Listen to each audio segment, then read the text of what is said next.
All right, guys. So I got a couple different clips here for y'all from an Israeli English language podcast. Now, in a normal world, I would tell you guys that these clips are shocking, these clips are unbelievable, but unfortunately, given what I've covered on this channel over the last 11 months, with statements from Israeli politicians, from IDF soldiers on the ground in Gaza, from the Israeli media, with polling data that I've shown you guys in terms of how average Israelis feel about the genocide in Gaza, I can't say that these clips are shocking to me.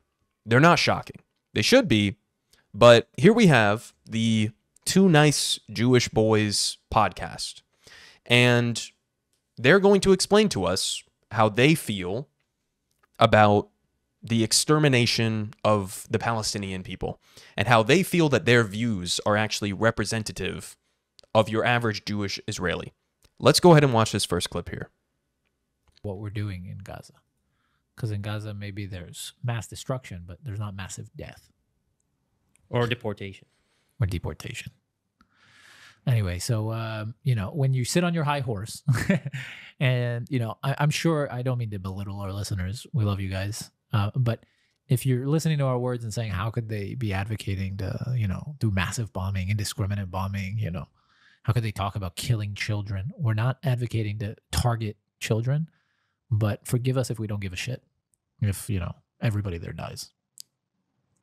It's just the way we feel. It's just the way Israelis feel. Yeah. Because, and this is what I, you know, that's what the Hulon attack did. I wrote to Sharon, my wife. I was like, it'll be you or me tomorrow, or Daniela or Itai, God forbid. Yep. And so I would, if you gave me a button to just erase Gaza, every single living being in Gaza would no longer be living tomorrow, I would press it in a second. That's just, I think most Israelis If that's the choice. Yeah. Yeah. Mm-hmm. No, even if it's not like right now. Yeah, no. I would press it right now. Mm-hmm. Yeah, the same with the territories. I would press it right now. Mm-hmm. No choice. No, you know, Sharon is safe at home. God willing, I don't know. I haven't spoken to her in like an hour. No, I'm saying for the chance. Yeah. Yeah. I would press it right now. Give me that button and press it right now. There you go. And I think most Israelis would. Yeah. Most Jewish Israelis. They wouldn't post. They wouldn't talk about it like I am. Mm-hmm. They wouldn't post. They wouldn't say I pressed it. Yeah. But they would. They don't have balls of steel like you. They would, but they would press it. Right? Like if they were in a closet alone, they wouldn't even hesitate. Mm-hmm. Someone came to them in the dark, said, "No one will know. You press this, all the Palestinians are gone." You'd be like, "Fucking hey, is there another one?" Okay, so a lot to unpack there. 0 people. We'll get into it. Let's go ahead and watch this second clip here as well. In Israel, if you go up to them and you're like, do you care if this baby in Gaza gets polio? They'll be like, I don't fucking just. Yeah, if Oppenheimer would care. Yeah, okay. There'll be like 20 people who care, and they're all wearing Meretz shirts. Like, fuck them. But seriously, nobody would give a shit. They'd be like, leave me alone, man. I'm trying to like buy shit for Shabbat. Like, fuck off. I don't care about this Gazan kid with polio. Also, as long as they're in their Nakba state in their tents, you know, and we are living still, like, you know, if you put aside the news, day to day is okay. Yesterday we went to a concert in Elkon Park. We had lots of fun, me and my girlfriend, Shalom Chanoch. Wow. We danced, and it was amazing. And you can't help but think, like, it's nice to know that you're dancing in a concert while hundreds of thousands of Gazans are, you know, homeless, and like sitting in a tent and eating. Makes it even better. Yeah, more enjoyable concert. If only they put the live video footage of Gaza. Like, but seriously, you guys, like that's what people don't understand. Look, like, I know that you guys might be appalled by this, some of the listeners, but seriously, this is how Israelis feel. And you might think that Eitan Weinstein and Naor, who like refuses to kind of back me up on it publicly. I'm from the UN. Yeah, he's the UN. But you might think I'm extreme. But I have conversations with lots of people, coworkers, friends. People enjoy knowing that they are suffering.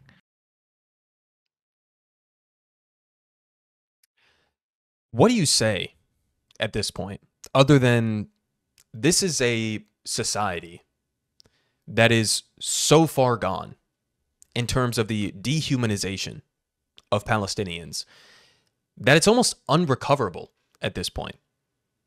Like, this is what it looks like to witness an ongoing active settler colonial project in real time. These guys are sitting here laughing, enjoying having a conversation about the abject suffering that the Israeli military is inflicting on Palestinian civilians. And that's not hyperbole. That's not an exaggeration. That's not out of context. That's what they're saying. They're talking about civilians. They're not saying, we hope that the IDF defeats Hamas, or we hope that the IDF inflicts an immense amount of suffering on any militants who were involved in October 7th. That's not what they're saying. They're saying, we enjoy the fact that there are Palestinians who are getting polio, given the conditions that Israel has put them in, with no access to clean drinking water, no access to food, no access to adequate medical supplies. They've destroyed the healthcare system. They are enjoying that. They're saying we should set up concerts where there is a live feed showing the suffering of the people of Gaza. They're saying, we want you explicitly to understand that we don't care if innocent children are massacred. This is what they're saying, out in the open, and also in English, by the way. What do you say at this point, guys? What do you say? Now, you may look at this and say, well, these are just two random dickheads talking on a podcast. They're not representative of the overwhelming majority of Israelis. I wish that that were the case. And maybe it is the case that a majority of Israelis aren't this extreme, or that they wouldn't say things like this out in the open. But guys, we've seen the polling data. I've shown you the polling data showing that an overwhelming majority of Israelis, when they look at what the IDF has done in Gaza, say that they've either done the right amount of destruction or not enough destruction. When we're talking about a majority of the housing in Gaza being destroyed, the obliteration of the healthcare system, the obliteration of the education system, the entirety of the population displaced, people dying of starvation, now again a polio outbreak, the targeting of schools and mosques and churches and refugee camps and UN shelters, everything under the sun has been destroyed in Gaza. And they're looking at this and saying, you know, and not these two guys on the podcast, but the population of Israel is looking at this and saying, yeah, I mean, that's either the right amount of force or it's not enough force. So again, I wish I could say that like these two, you know, twats on this podcast are not representative, but to some extent they are. To some extent that they are, right? And that's the unfortunate reality of where Israel has put themselves. This is what it looks like when you have just a full-blown settler colonial project, active in full force. This is what staring down the barrel of a fascist apartheid society looks like. A society that's in the midst of committing a genocide against the people who they have been ethnically cleansing and occupying for decade after decade after decade. This is what that looks like. Just casual Radio Rwanda type shit here. Now, again, it's not just these two guys. We've heard this same kind of rhetoric from IDF soldiers who are actually participating in the genocide on the ground in Gaza. We've seen this from IDF soldiers in the West Bank as well, as Israel is drastically ramping up not only the expansion of the illegal settlements in the West Bank, ethnically cleansing Palestinians, but also in their current massive invasion in the West Bank that is larger than anything that's been seen in decades in the West Bank. So this is an ongoing thing from not just podcasters, but IDF soldiers on the ground, from Israeli politicians from the beginning of this, all the way back in October.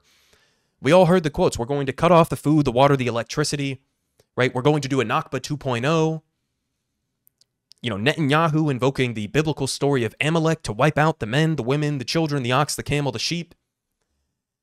This is genocide in full force. This is the kind of reason why I say it's one of the most obvious genocides in history, is because usually the most difficult aspect of genocide to prove is the intent aspect of it. In Israel, you have people who just openly say it. Yeah, wipe them all out.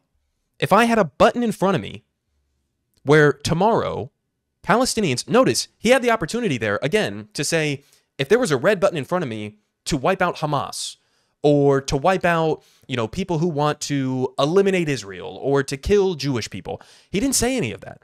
He said, if there was a button in front of me to make it so that tomorrow Palestinians no longer exist, then he'd hit that button. And he'd hit it over and over and over again, and he believes that a majority of Israelis would as well.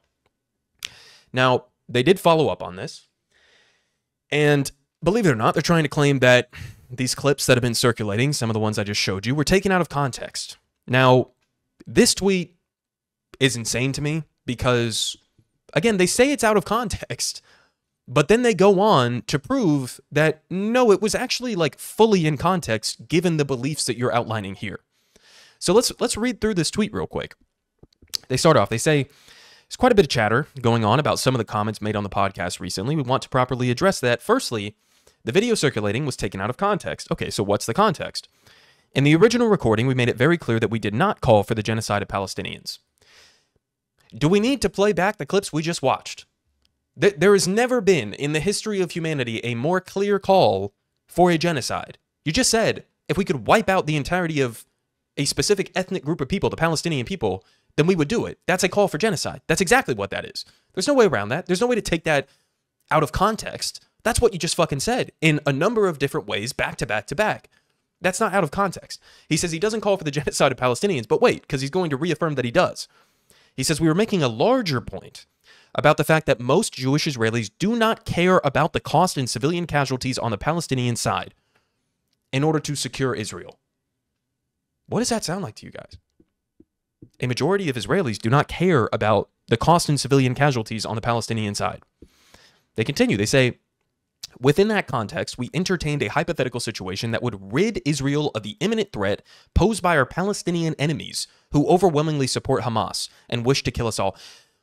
Listen, guys, why do you think, ask yourself this question, why do you think that a majority of Palestinians would support Hamas, a militant group who they view as fighting against their occupiers? Why do you think that that would be the case? Could it be the case that Israel has, for year after year after year, subjugated and occupied the Palestinian people, right, while continuously ethnically cleansing them, and then now, for the last 11 months, what's happened? There has been a boost in support for Hamas. Why has there been a boost in support for Hamas amongst Palestinians in Gaza? Again, could it have anything to do with the fact that you have killed tens of thousands of innocent people, that the people of Gaza have been starved, they've been deprived of water, they have had their homes bombed into oblivion, they have no access to the basic life necessities, and their family members and their friends have been getting killed relentlessly for almost a year straight right in front of them? Could that have some sort of a radicalizing effect amongst any population? I wonder if that's the case. I wonder how that ended up happening. I mean, Jesus Christ, this is not a difficult issue, guys. Think for a second. Is there any population, any group of people on the face of the planet who, given what Palestinians have been subjected to for decades, who would not fight back in some way, shape, or form? What do you think your average American citizen would do? We fought a fucking revolutionary war over the British, right? And what the British were doing to white Americans in the U.S. colonies is nowhere remotely close, nowhere remotely in the conversation of the kind of oppression that Palestinians have been subjugated to. What do you think your average American would do in this kind of a situation? And they sit back, they wonder why Hamas is gaining support over the last 11 months. He continues, he says, and would gladly go for another October 7th the moment they get their chance. Obviously, that hypothetical button doesn't exist. Well, you know what does exist is the ongoing genocide. That's what does exist and is happening right now. When having to consider how to deal with the Palestinians in reality, things are more complex and nuanced, but that doesn't change the fact that when on the scale are our lives and safety or the lives of our enemies. And keep in mind, his enemies, in his view, are just Palestinians, not Hamas, not the PIJ, but Palestinians. In this scenario, most Israelis do not care about the cost in civilian casualties in Gaza, as long as the main objective is achieved, eliminating the threat for good. Hate to break it to you, buddy, but if what you mean by eliminating the threat for good is eliminating hatred of Israel, or resistance to Israeli occupation, if that's what you mean by elimination, that's not going to happen. You have two choices. Either you end the oppression of Palestinians, you end the occupation, you end the apartheid, you end the genocide, or you will continue to face resistance to those things. The third option, which is the one he's in favor of, is just killing or ethnically cleansing all of the Palestinian people. That's the option he wants to go for. That's what he views as some sort of a solution to this, right? Eliminating the threat for good. How has that been going? How has that been going? Have you solved the problem yet? How much more death and destruction do you need in Gaza or the West Bank to eliminate the threat for good? He continues, he says, what everyone who's losing it seems to forget is that less than a year ago, thousands of Palestinians invaded Israel and raped, murdered, burned alive countless women, children, babies, the elderly. Again, we've been through all of the details of October 7th. A lot of this is a complete lie. Kidnapped hundreds of hostages, that part's true. Their ultimate goal was to conquer large parts of Israel and kill everyone. Guys, there's not a single American official, Israeli official, Hamas official who believes that the goal of October 7th was to conquer Israel. Nobody believes that that was going to happen, right? You could have conversations about what exactly were their goals. Was their main primary goal to bring the issue of Palestinians to the forefront of global conversation? Was their goal to take hostages, to use them as leverage to potentially get Palestinian hostages freed? You could have conversations about what specifically was the goal on that day, and Hamas certainly did commit war crimes on October 7th, but the idea that the main goal was to conquer Israel and to kill everybody, nobody believes that that was going to happen. That was not the main goal. He continues, he says, the only reason they failed to do so was our brave soldiers, cops, and civilians who fought heroically and sacrificed their lives so that we can be here today. We owe them everything, and we mean everything, etc., etc. Now we get to this, right? Because here he says, now let's go over some data to support our claims. Number one, in a poll conducted by Mano Jiva amongst Jewish Israelis in January 2024, 87% of them said that they are for the complete annihilation of Hamas and the continuation of the war until we obtain complete control over Gaza. So, I mean, I guess you could read into this a number of different ways, but 90% of Jewish Israelis, as of January of this year, say that they are for the complete annihilation of Hamas. Okay. But the continuation of the war until they obtain complete control over Gaza. So the complete occupation of Gaza. Or does that mean the resettlement of Gaza? What exactly does that mean? It gets worse. In another poll by the same pollster, and apparently this is Israel's top pollster, by the way, this time, 44% of the population were for Jewish settling in Gaza, as opposed to 39% who were against. So I guess we just got our answer to my previous question. 44% are for resettling Gaza. In other words, ethnically cleansing the Palestinians from Gaza, many of whom were already ethnically cleansed from their previous homeland, right? And were forced into this tiny enclave in the Gaza Strip. Now we're saying, okay, we're going to push them out again and then resettle it with Israelis. Number three, they say it's also worth noting that many of the victims of October 7th share our sentiments. This is a member of Kibbutz Be'eri saying, quote, I will come back to Be'eri only after the very last Palestinian in Gaza is dead. Not the very last Hamas militant or PIJ militant or somebody who was complicit in October 7th, until the very last Palestinian in Gaza is dead. So, in other words, to try to defend yourself from accusations of supporting genocide, you're going to cite somebody who is openly calling for the mass death of every single Palestinian in Gaza. I don't know if that's helping your case. Number four, and this is from Mia Shem, who was held hostage by Gaza. She says, there are no innocent civilians in Gaza. They're all Hamas. This is genocidal language. That's what that is, point blank, period. That's what that is. By the way, you're trying to draw some sort of a comparison to Hamas, right? You're trying to say Israel is the morally superior actor in this equation. Now, if you're to put yourself in the mind of an Israeli, right? In this case, you have Mia Shem, who was held hostage by Hamas. She says there are no innocent civilians in Gaza. Is that not the exact same mindset that you say that Hamas had on October 7th? That they didn't distinguish between IDF soldiers and civilians, right? That they would indiscriminately attack all of them, right? Because their goal was to kill as many Jews as possible. So the thing that you are accusing Hamas of doing is what you are doing in this sentence. There are no innocent civilians in Gaza. This is a terrorist mindset. That's what that is. There are no innocent civilians. And so there's no difference between targeting militants versus targeting civilians, or targeting a military base versus targeting a residential building. That's what they're saying. Now, another one. Gazans have been polled again and again, and the vast majority of Gazans support Hamas. Okay, again, we just covered that.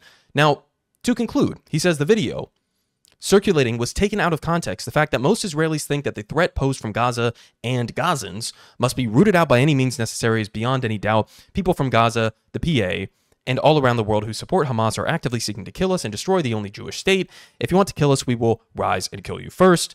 Then he goes on to praise the IDF. I don't know if it's even physically possible to make it more clear than how these guys have outlined it. So in that sense, I kind of appreciate it, right? Because it's all out in the open now, guys. There's no hyperbole, there's no doublespeak, there's no, euphemisms that are being used anymore. It's just all out in the open.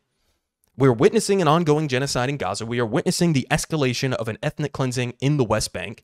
We are witnessing an active settler colonial project in real time right now, backed up by my government, the most powerful country and military force in the world, the United States of America. This is being done with U.S. weapons, with U.S. backing, with U.S. diplomatic cover. This is what, if you're an American like me, your tax dollars are going towards, is supporting this kind of a mindset. Because, again, let's make it clear, Benjamin Netanyahu may not come out and say it as explicitly as this guy. He comes close. He doesn't say it as explicitly. But let's be clear, his mission is the same as what was just described on this podcast. It is the same exact thing. Politic guy has the best politics. Believe me, no one does it like him.